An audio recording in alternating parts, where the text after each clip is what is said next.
You've spent years building your career, optimizing your portfolio, and mastering your craft. You can spot a bad business deal from a mile away, and you pride yourself on your ability to conduct due diligence. But when it comes to your personal life, do you find yourself flying blind? Most high achievers vet for chemistry, shared interests, or physical attraction. Some might even vet for values. But almost nobody knows how to effectively vet for the one thing that determines whether your life will be a peaceful sanctuary or a high-stress drama series: emotional intelligence. Here's the problem we face. If you ask someone on a second date, how would you describe your emotional regulation skills? You sound like an HR manager conducting a performance review.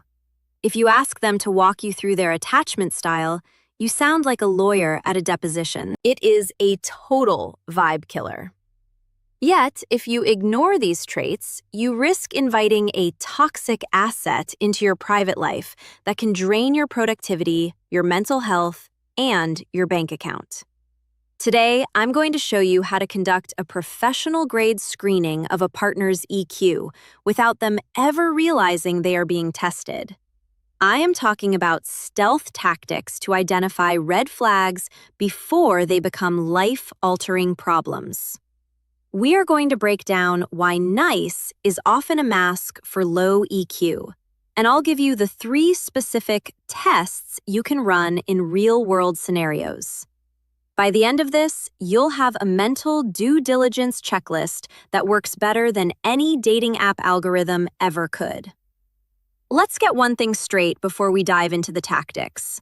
There is a massive difference between a nice person and an emotionally intelligent person. A nice person avoids conflict. An emotionally intelligent person navigates conflict. In my time researching high-performance psychology and relationship dynamics, I have seen so many successful people end up in incredibly expensive breakups. I don't just mean expensive in terms of legal fees, though that's part of it. I mean expensive in terms of lost years, damaged reputations, and shattered confidence. This usually happens because they fell for the nice mask. Low EQ isn't always loud.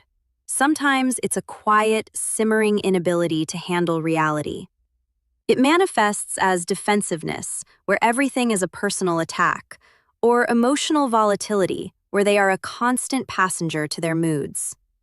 If you don't screen for these early, you aren't building a partnership, you're taking on a full-time management project. And if you're watching this, you're likely already busy enough. The first stealth test you can use is what I call the Minor Inconvenience Audit. You don't need to ask a single question for this one. You just need to be a keen observer. In business, you learn a lot about a potential partner by how they treat the receptionist.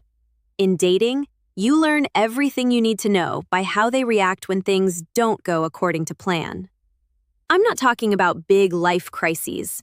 Everyone can keep it together when the stakes are high and they know they're being watched. I'm talking about the small, annoying frictions of daily life. The waiter gets the order wrong. The Uber driver takes a wrong turn. The movie is sold out. Watch their face and listen to their tone. A person with low EQ will often get disproportionately angry, or worse, they will seek to punish the service worker to regain a sense of control. This is a massive red flag. People who lack the ability to regulate small, external frustrations will eventually direct that unregulated frustration at you when the honeymoon phase fades. On the flip side, the green flag is the person who acknowledges the frustration but stays grounded.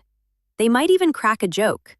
This tells you their emotional thermostat is functioning correctly. If they have a meltdown over a latte, imagine how they will handle it when you have a genuine family or financial crisis. The second stealth test is the third-party perspective question. To get high-quality data, you have to ask high-quality questions that don't feel like an interrogation. Instead of asking, "Are you an empathetic person?" to which everyone will obviously say yes, try asking about their past conflicts.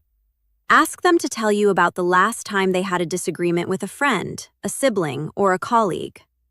Once they explain their side, ask this specific follow-up. What do you think their side of the story was? Why do you think they felt justified in acting that way? This is a masterclass in vetting for perspective taking. If they respond with, "Oh, they were just crazy," or "they were just jealous," and they literally cannot articulate the other person's logic, you should be very concerned. That is a sign of black and white thinking. In their world, they are the perpetual hero and everyone else is a villain. However, an emotionally intelligent person will say something like, "I think they were stressed because of their own workload, and they probably felt like I wasn't supporting them, even though I felt I was." This shows they can hold two truths at once. They can see the human in the hurdle. In a long-term partnership, you desperately need someone who can see your why, even when you are both annoyed with each other. The third test focuses on the self-correction bounce back.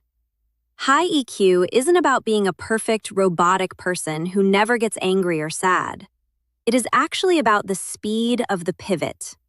We all have bad days. We all snap sometimes. But a person with low EQ will double down on their bad behavior. They will blame you for making them snap, or they will employ stonewalling to make you feel guilty for their outburst. To test this, you simply wait for a moment where they make a minor mistake or act a bit grumpy, which is inevitable. Give them a little space. Do not chase them, and do not criticize them immediately. See if they circle back on their own. Do they come to you and say, "Hey, I'm sorry I was a bit short with you earlier. I was just stressed about work"? That circle back is pure gold. It shows self-awareness and accountability. If you find that you are always the one initiating the peace talks, or if they act like their bad behavior never happened, you are looking at a very high-maintenance future. In the professional world, we call that a bad cultural fit. In your personal life, it's just plain exhausting. Finally, we have to look at the ultimate hallmark of emotional intelligence: conflict recovery. You have probably heard the old cliche, "Don't go to bed angry." Honestly, that is some of the worst advice out there. Sometimes you need to go to sleep so your nervous system can reset and your brain can exit fight or flight mode. The real test isn't whether you fight. It's whether it feels safe to bring up a problem in the first place. You can soft launch this by mentioning something small that is bothering you. It should be something very low stakes, like, "Hey, it would be great if we could head out 5 minutes earlier next time so I don't feel rushed." Watch their physical reaction. Do they get the stiff neck of defensiveness? Do they immediately counterattack by bringing up something you did 3 weeks ago?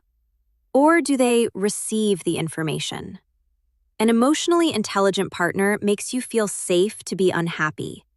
If you feel like you have to walk on eggshells to keep the peace, you aren't in a partnership. You're in a hostage situation. Vetting isn't about being judgmental or looking for reasons to leave. It is about being a responsible steward of your own energy and your own future. When you choose a partner, you are choosing your teammate for the hardest levels of the game of life. You wouldn't hire a CFO who couldn't read a balance sheet, so please do not hire a life partner who can't read an emotional room. If you found these strategies helpful, please hit that like button. It helps the algorithm show this to other professionals who are looking to build stable, high-value lives. I want to hear your thoughts in the comments. What is your #1 non-negotiable when it comes to someone's personality? I'll be jumping in to reply to the most insightful answers.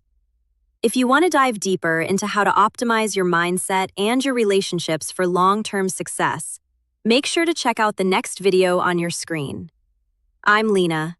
Protect your peace, do your due diligence, and I will see you in the next one.